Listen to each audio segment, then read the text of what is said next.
Good morning, ladies and gentlemen. We got a big weekend in Colorado sports. We got the Broncos, we got the Nuggets, we got the Avs, and we got the Buffs all playing this weekend. It's going to be a fun time. This is your Denver Sports Daily for November 15th. The biggest stories, the latest news. It's Denver Sports Daily. Now, the Denver Broncos are taking on the Atlanta Falcons this Sunday. The Broncos are coming into the game as underdogs at home while they sit at a 5-5 record. Now, this game should be looked at as a must-win for the Broncos to keep their playoff hopes alive. After the past two losses to the Ravens and the Chiefs, that unfortunate loss, this is where they need to turn it up and start winning more games. This is where they need to make a push for the playoffs. Now, there has been some movement. There's a special teams coordinator, Ben Kotwicka, met with media yesterday and spoke on the unfortunate ending to that Chiefs game, saying that's on all of us. As far as giving them some credit, there was some pressure on that left side. Like I said, we've made those corrections over the last 2 days. Kotwicka did say that. And that's very, very important that he's recognizing that issue because that left side was terrible. That was a very, very terrible way to end that game when they did have it in the bag. They had that game won if they just make a kick, which is clockwork at that spot that they were at. That should have been an easy kick and should have been an ending of the game. They should have beat the Chiefs there. And I'm going to say that they should have beat the Chiefs there. That was their game to win. But unfortunately, that loss was just terrible. And that shouldn't have happened. So it's good to see that, the special teams coordinator is noticing that issue and saying that there are changes being made. Now, another storyline of this game is that Justin Simmons will be making his return back to Denver tonight after 9 years. Not tonight, sorry, on Sunday. After 9 years as a Bronco, the team made the decision to not bring Justin Simmons back on a new contract this past offseason. And Simmons spoke on the Broncos recently, but he capped off his interview with the media on Wednesday saying this: "I have nothing but love for Broncos country. I will always be thankful for my opportunity. That organization invested into me, extended me, and then the community there embraced my family." And he ended it with this: "I'll always be through and through a Bronco for life." So it's good to see that there's still a lot of love there for Justin Simmons. I know that Broncos country and Broncos fans all love him too. I wanted him back. He should have come back. I don't know why the Broncos chose to let him go, but he's having a lot of success over there with the Falcons. So good for him. I'm really excited to see what he's going to be doing on Sunday. It'll be good to see how the fans kind of embrace him because I know he's going to get cheers as he should. Now, moving on, it is a Nuggets game day tonight. The Nuggets take on the New Orleans Pelicans at 6 p.m. It's the first game of the NBA Cup for both teams. And the Nuggets are coming into this game as heavy favorites. Aaron Gordon is ruled out for this game. And the next two is he didn't join the team on their 3-game road trip after he's dealing with his calf strain that has kept him sidelined for the last 3 games. But another part of this is that Nikola Jokic is also listed as questionable for personal reasons. Now, Aaron Gordon, I said yesterday, we can deal with. With Peyton Watson coming in and playing at the high level that he's playing with, it hasn't been too much of an issue for the Broncos to move forward past that.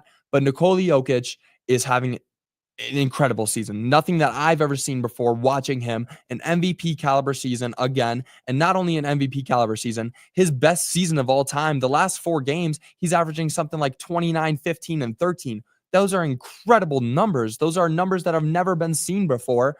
And with Nikola Jokic being out, this is a game that the Nuggets lose to the Pelicans if he doesn't play. So I'm going to be watching to see if he stays questionable or if he does return. But another part of this is on the Pelican side. They are struggling with a crazy injury bug right now. Jose Alvarado, Zion Williamson, Herb Jones, and CJ McCollum have all been ruled out. So they're not even questionable. They're ruled out for the night. Nervous to see what we will do if we don't have Jokic. If Jokic plays, should be a wash. We'll win our first game of the NBA Cup. That's what I firmly believe. But without him, it won't be as easy. The Pelicans are scrappy. Brandon Ingram is nuts. I think that he's a KD type of player where he's going to play at a high level, score every night. So the Nuggets need to make an impact here without Jokic. They need to be game planning without him just in case he's there. But if he is there, then there's no problem. So I'm going to be watching to see if he does stay out for the whole game, but hopefully not. Now, moving on more about the Nuggets, they officially released their alternate uniforms yesterday, and the reactions are mixed. And if you look at them, I think they're incredible. The unis have a white base with a topographical rainbow design along the side, and then the numbers 5280 branded on the chest. And it seems a lot of people are drawn to that 5280. They don't like it. They don't like how they did the same thing last year with the black jerseys. But I look at these uniforms and I think they're beautiful. I love them so much. They remind me kind of that 2020 bubble alternate uniform that we had where it was black and they had that it was just the Nuggets and it had that kind of rainbow pattern in the side, the chest. And I like them. I like them. A lot of people are hating them, and I'm looking at them right now, and I'm like, these are nice uniforms. They're sleek. I love white uniforms so much. The Mavs have done very well with theirs, and now I'm looking at these, and I'm like, why don't people like them as much? So you guys tell me your thoughts about this, but I'm really a big fan of them. Now moving on, the Colorado Avalanche take the floor tonight again, as well against the Washington Capitals. The Avs look to improve to 10-8 tonight, coming off the back of Mikko Rantanen and Nathan MacKinnon's impressive performances last game. But the Capitals are currently 10-4-1, but they are the underdogs coming to Denver. The Avs are right now on a 3-game win streak, hoping to keep that alive. And, they'd like to continue it to further the playoff hopes early into the season. And very early into the season, playoffs can't really be talked about yet with teams like the Avs or the Nuggets. But another good thing about the Avs tonight is that Jonathan Drouin is expected to return, which would be a huge boost for Colorado. He's one of those players that will just provide a major boost on the ice whenever he's playing.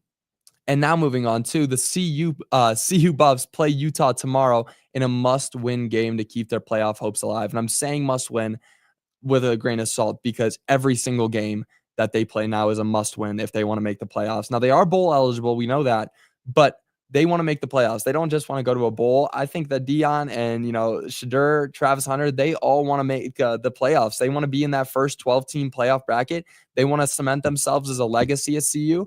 And they're gonna, want to keep winning. And they do have a relatively easy schedule. There may be some trap games in there. Kansas may be a trap game next week, but right now against Utah, there should be no reason they lose. And we know that Isaac Wilson, Zach Wilson's little brother, is playing. He's a freshman QB, but they're gonna take the field tomorrow at 10 a.m. in another Big 12 matchup. And it's gonna be kind of crazy. I think that this is gonna be a bit more of a game than it seems like. Utah was expected at the beginning of the season to win the Big 12, but their season was derailed when their starting QB was injured. Still, I'm not going to put it past them that they, want to get some wins. They want to get some scrappy wins against teams that have a huge target on their back, like CU. CU is one of those teams that teams are seeing, and they're like, we need to beat them. I want to put myself on the map.